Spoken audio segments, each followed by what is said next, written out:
Hello students, स्वागत है आप सभी का एक बार फिर से आपके और हमारे इस प्यारे से लर्निंग प्लेटफॉर्म साइंस स्टडीबल में। स्टूडेंट्स, आज के इस वीडियो के अंतर्गत हम लोग कक्षा 12वीं जीव विज्ञान का एक बहुत ही इंपॉर्टेंट टॉपिक को पढ़ने वाले हैं। ठीक है, ये टॉपिक आपको एक बोर्ड पेपर में मेरे भाई बार बार आते हैं और हम आपको एक नहीं बल्कि तीन जो इम्पॉर्टेंट टिप्पणियाँ हैं, ठीक है ना, आप लोगों को टिप्पणी लिखने के लिए आती है जीव विज्ञान में। ठीक है ना, तो हम लोग 3 मोस्ट इम्पॉर्टेंट टिप्पणी को इस वीडियो में हम लोग जानेंगे दोस्त। और जानेंगे नहीं, लिखने का तरीका समझेंगे कि कितना हम लोगों को लिखना है, क्योंकि ये आप लोगों का 3 मार्क्स का क्वेश्चन है मेरे भाई। 3 नंबर यहाँ से आज के इस वीडियो में आप लोगों के पक्के होने वाले हैं, क्योंकि मैंने पिछले 3 इयर्स के जो क्वेश्चन पेपर थे, जो मॉडल पेपर थे, जो अनसॉल्व्ड पेपर थे, ठीक है ना, वहाँ से मैंने खंगाल लिया है। तो जो मोस्ट वांटेड क्वेश्चन है वो है हमारे पास, ठीक है ना, जो कि आपके 19, 20, 22, 23, क्योंकि एक साल हमारा गैप हो गया बच्चों। क्यों गैप हुआ? क्योंकि हमारा जो कोरोना काल था वहाँ पर बच्चों को मोनेटाइज कर दिया, मतलब प्रमोट कर दिया गया था, ठीक है ना, तो इसलिए वहाँ पर पेपर नहीं हो पाया था। तो गारंटी है मेरे भाई 24 में भी इसमें से आप लोगों को एक टिप्पणी 100% फंसेगी ही फंसेगी, ठीक है ना। तो आइए देख लेते हैं। सबसे पहले हमारे पास जो टिप्पणियाँ हैं ये हैं 3 टिप्पणियाँ। वेरी फर्स्ट हमारे पास जो है बच्चों वो है कि द्विनिषेचन क्या होता है, इस पर हम लोगों को टिप्पणी लिखनी है।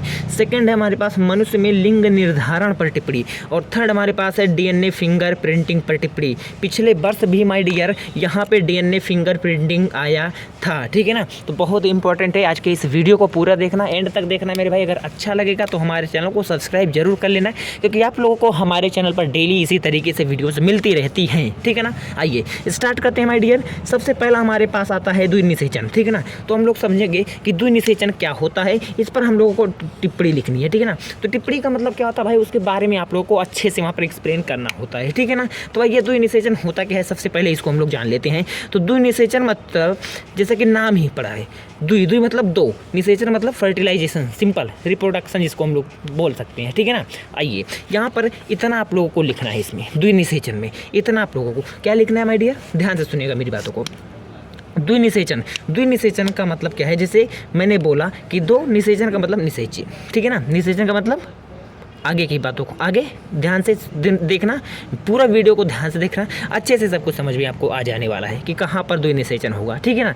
ध्यान देना। देखो बच्चों, पराग नलिका में उपस्थित, पराग नली कहाँ पर होती है, हमारे पुष्प होते हैं बच्चों, वहाँ पर होती है पराग नली, पुष्प में होती है, ठीक है ना। ध्यान से सुनना मेरी बातों को। पराग नलिका में उपस्थित दोनों नर केंद्रक, नर युग्मक जिसे हम लोग बोलते हैं, नर केंद्रक और नर युग्मक के तरह कार्य करते हैं। जो हमारे पास पराग नलिका में उपस्थित दोनों नर केंद्रक नर युग्मक की तरह, हमारी जो पराग नलिका होती है बच्चों, इसमें पराग नलिका जो हमारी होती है उसमें जो हमारे नर केंद्रक होते हैं, क्या जो हमारे होते हैं बच्चों, नर केंद्रक। ये जो हमारे नर केंद्रक होते हैं वो क्या करते हैं, वह नर युग्मक की तरह कार्य करते हैं। किसके तरह बच्चों, नर युग्मक की तरह कार्य करते हैं, ठीक है ना। एक हमारे पास होता है नर युग्मक जिसमें हमारा शुक्राणु होता है, जैसे हम लोग मेल और फीमेल में बात करें तो एक होता है शुक्राणु, जैसे मेल में होता है शुक्राणु युग्मक बनता है, और फीमेल में क्या होता है, अंडाशय बनता है, ठीक है ना बच्चों, ओवरी, अंडा, ठीक है ना, जिसे बोलते हैं। तो ये होता है। तो ठीक उसी प्रकार से नर युग्मक, ठीक है, मतलब मेल के लिए जो हम लोग बोलते हैं, ठीक है ना। तो नर युग्मक की तरह बिहेव करते हैं, ठीक है ना, या वर्क करते हैं, सिंपल, ये याद हो गया। चलो, और भ्रूणकोश में पहुंचने के बाद इनमें से एक नर युग्मक वास्तविक मादा युग्मक, यानी वास्तविक जो मादा युग्मक होता है, जैसे हमने कहा अंड कोशिका, यहाँ पर देखिए ना मेरे भाई, जो क्या होता है, जो उसमें से एक, जो हमारे पास 2 नर केंद्रक होते हैं किसमें, पराग नलिका में बच्चों, तो उसमें से जो दोनों नर केंद्रक होते हैं वह नर युग्मक की तरह बिहेव करते हैं। किसकी तरह बच्चों, नर युग्मक की तरह बिहेव करते हैं, ठीक है ना, नर युग्मक की तरह बिहेव करते हैं, ठीक है ना। तो बोला है कि और जब ये कहाँ पर पहुँच जाते हैं, भ्रूणकोश में, जब भ्रूणकोश में ये नर युग्मक पहुँच जाते हैं तो इनमें से एक नर युग्मक, क्या बच्चों, कोई एक आएगा जो वास्तविक मादा युग्मक, मतलब वास्तव में जो मादा युग्मक होगा, जिसे हमारा हो गया अंड कोशिका। मैंने कहा मादा के लिए अंड होता है, और जैसे अगर हम लोग देखें मेल में तो कोश शुक्राणु होता है, ठीक है ना, सिंपल। तो समझ लेना, मादा युग्मक जैसे अंड कोशिका के अंदर प्रवेश करके, कि देखो के अंदर प्रवेश करके केंद्रक के साथ संलयित हो जाता है। किसके साथ मेरे भाई, केंद्रक के साथ। कौन, पराग नलिका में जो हमारे नर केंद्रक होते हैं, कितने, 2 होते हैं, उनमें से दोनों नर युग्मक की तरह बिहेव करते हैं या वर्क करते हैं। और क्या होता है बच्चों, इनमें से कोई एक भ्रूणकोश में पहुंच जाएगा, देखो वो उनमें से कोई एक भ्रूण कोश में पहुंच जाएगा और वास्तव में मादा युग्मक, जिससे हम लोग बोलते हैं अंड कोशिका के अंदर प्रवेश करके केंद्रक के साथ संलेत हो जाएगा। संलेत का मतलब हो जाएगा बच्चों मिल जाना, ठीक है ना, मिल जाना या फर्टिलाइजेशन हो जाना या रिप्रोडक्शन हो जाना, ठीक है ना, रिप्रोडक्शन ये दोनों आपस में कर लेंगे, संलेत हो जाएंगे, या तो सिंपल समझ लेना कि मिल जाएंगे, ठीक है ना। तो मिल जाते हैं मेरे भाइयों। तथा दूसरा नर युग्मक दो ध्रुवीय केंद्रक के द्वारा बने द्वितीयक केंद्रक की ओर पहुंचकर उसे निषेचित कर देता है। देखो मैंने बोला ना, निषेचित कर देता है यानी रिप्रोडक्शन, मतलब एक दूसरे फर्टिलाइजेशन, सिंपल समझ लेना, देखो ठीक है ना, निषेचित कर देगा। और इस क्रिया को हम लोग क्या बोलेंगे, विसंलयन। क्या बोलेंगे बच्चों, विसंलयन बोलेंगे। और देखना, जहाँ पर यह एक ही भ्रूणकोश में, मेरे भाई यह एक ही भ्रूणकोश में हो रहा है, दोनों प्रोसेस, ये दोनों प्रोसेस जो है, मतलब दोनों जो नर युग्मक हैं एक ही भ्रूणकोश में जा रहे हैं और एक एक करके क्या कर रहे हैं बच्चों, संलयित हो जा रहे हैं। तो ये पूरी प्रोसेस हमारी विसंलयन कह रही है। और क्योंकि यह हमारा एक ही भ्रूणकोश में हो रहा है बच्चों, एक ही भ्रूणकोश में क्या दो संलयन हो रहे हैं, तो दो संलयन हो रहे हैं और इसको ही हम लोग द्विनिषेचन या दोहरा निषेचन भी कहते हैं। आई होप कि यहाँ तक के पॉइंट्स जितने भी मैंने आपको बताए हैं माय डियर, बहुत ही बेहतर तरीके से समझ में आ गया होगा। अगर यहाँ तक आप लोगों को समझ में आ गया है तो हम लोग अब नेक्स्ट पॉइंट को पढ़ते हैं। नेक्स्ट हमारे पास आ रहा है क्या, मनुष्य में लिंग निर्धारण पर, ठीक है ना। मनुष्य में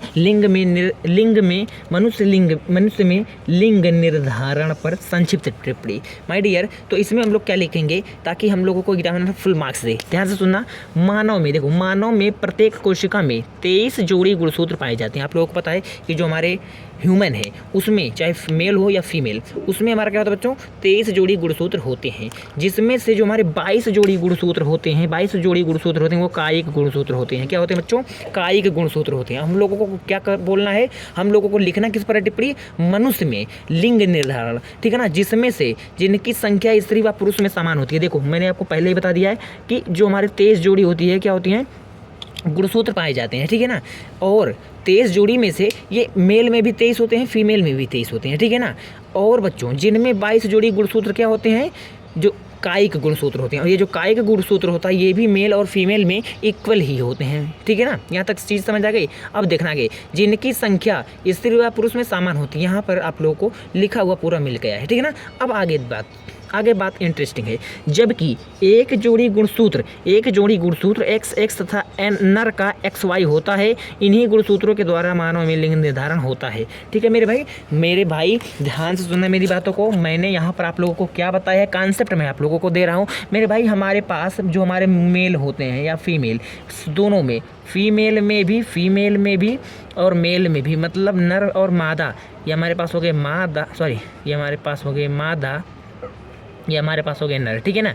अब ध्यान से सुनना, 23 इसमें भी होते हैं, 23 इसमें भी होती हैं, जिसमें से 22 क्या होते हैं, 22 हमारे जो होते हैं वो होते हैं कायिक गुणसूत्र। और हम लोगों को क्या करना है, लिंग निर्धारण पर, ठीक है ना, लिंग निर्धारण। तो एक जोड़ी जो होता है, एक जोड़ी मतलब मेरे भाई जो हमारे पास 22 होते हैं वो क्या होते हैं, कायिक गुणसूत्र। और जो हमारे पास एक जोड़ी होता है यही हमारा होता है लिंग निर्धारण के लिए, लिंग निर्धारण, जिसमें जो हमारे मेल होते हैं, मेल और फीमेल मतलब मादा, नर मतलब माय डियर मेल, ठीक है ना। नर में हमारे पास जो होते हैं वो होता है XY और फीमेल में XX। मेरे भाई जब X और Y मिल जाता है तो हमारे पास हो जाती है लड़की, ठीक है ना। और जब XX मिल जाता है, सॉरी ये लड़का हो जाता है, XY में जब मिलेगा तो लड़का होगा, और XX जब हमारी मिलती हैं तो वो होती है लड़की, ठीक है। ये कॉन्सेप्ट है यहाँ पे। तो वही यहाँ पर बोला गया है कि मनुष्य में प्रत्येक कोशिका में 23 जोड़ी गुणसूत्र पाए जाते हैं, जिनमें 22 जोड़ी क्या होते हैं, कायिक गुणसूत्र होते हैं, जिनकी संख्या स्त्री व पुरुष में समान होती है, ठीक है ना। जबकि एक जोड़ी गुणसूत्र हमारा XX होता है किसमें, नर में, और XY किस में होता है बच्चों, वो मादा में होता है, ठीक है। XY किस में होता है, ये हमारा नर में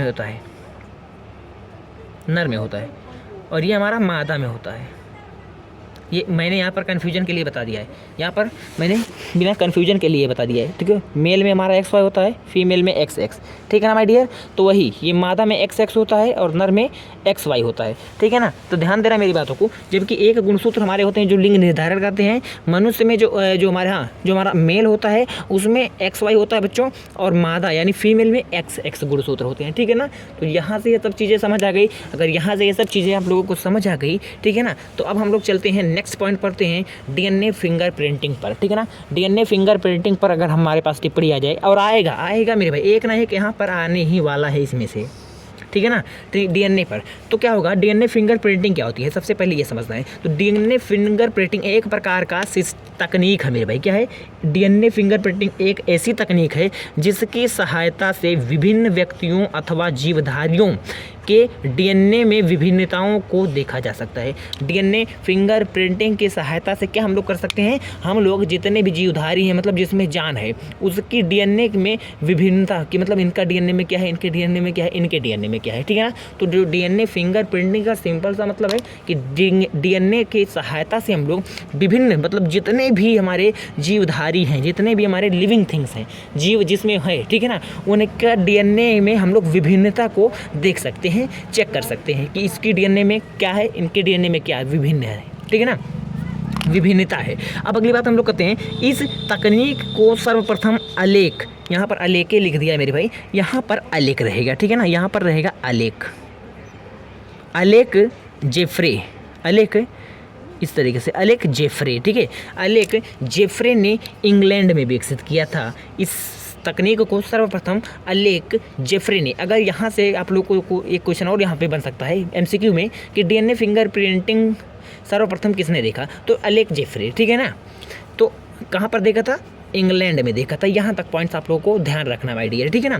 देखो इसका उपयोग, ये जो हमारा DNA फिंगरप्रिंटिंग है, इसका उपयोग किसी खूनी का मतलब हो गया जैसे कोई मर्डर कर दिया है किसी ने, ठीक है ना, तो उसको पकड़ने के लिए हम लोग इसका यूज़ करते हैं, DNA फिंगरप्रिंटिंग का, ठीक है। अगली बात करते हैं बलात्कारी मतलब सिंपल रेप। आजकल हमारे भारत में बहुत सारे रेप्स हो रहे हैं, ठीक है ना, तो वहाँ पर भी हम लोग DNA फिंगरप्रिंटिंग करके उसको भी, बलात्कारी को भी पकड़ सकते हैं, ठीक है ना, आदि की पहचान की जा सकती है, ठीक है ना मेरे भाई। तो यहाँ से ये इसका यूज़ भी यहाँ पर हो गया कि DNA फिंगरप्रिंटिंग हम लोग यूज़ कैसे करते हैं, कहाँ पर यूज़ करते हैं, ठीक है ना। तो आई होप कि आज के इस वीडियो में मेरे भाई बहुत अच्छे से आप लोगों को मैंने 3 इंपॉर्टेंट यहाँ पे क्या पढ़ाया है, टिप्पणी लिखना बताया, जिसमें फर्स्ट हमारे पास है द्विनिषेचन पर टिप्पणी, द्विनिषेचन या इसी को हम लोग बोलते हैं दोहरा निषेचन, और सेकंड हमारे पास है मनुष्य में लिंग निर्धारण पर टिप्पणी, और थर्ड पॉइंट है हमारे पास DNA फिंगरप्रिंटिंग पर टिप्पणी। तो आई होप कि आज का ये वीडियो आप लोगों को बहुत अच्छा लगा होगा मेरे भाई, और सब कुछ जितना भी चीज़ मैंने आज के इस वीडियो में आप लोगों को बताया है बहुत ही बेहतर तरीके से समझ में आ गया। अगर इन सभी का PDF आप लोग चाहते हैं तो डिस्क्रिप्शन बॉक्स में आप लोगों को व्हाट्सएप ग्रुप का लिंक मिल जाएगा। अगर आप लोगों को बहुत सारी दिक्कत हो रही है तो आप हमारा ये नंबर भी नोट कर सकते हैं मेरे भाई। अगर कोई बहुत ज़्यादा प्रॉब्लम है तो आप लोग यहाँ पे कांटेक्ट करके हमारी टीम से आप कुछ भी नोट्स कहीं का भी कुछ भी ले सकते हैं, ठीक है ना, एकदम फ्री में, किसी भी प्रकार से कोई चार्ज आप लोगों को नहीं होने वाला है। बस आप लोगों को क्या करना है, हमारे चैनल को ज़्यादा से ज़्यादा बच्चों के पास शेयर करना है, ताकि वो सभी बच्चे जो गरीब हैं, जो कहीं कोचिंग नहीं कर पा रहे हैं, ऑफलाइन क्लास नहीं कर पा रहे हैं मेरे भाई, वो अच्छे से अपनी पढ़ाई को कर सकें और अपने बोर्ड एग्ज़ाम का जो सपना है अच्छे मार्क्स लाना, जैसे टारगेट 90+ हो गया, टॉपर बनना, ठीक है ना, तो वो हमारे चैनल के साथ जुड़ के अपने सपने को साकार कर सके, ठीक है दोस्त। तो मिलते हैं नेक्स्ट वीडियो में, तब तक बने रहिए आप हमारे चैनल के साथ।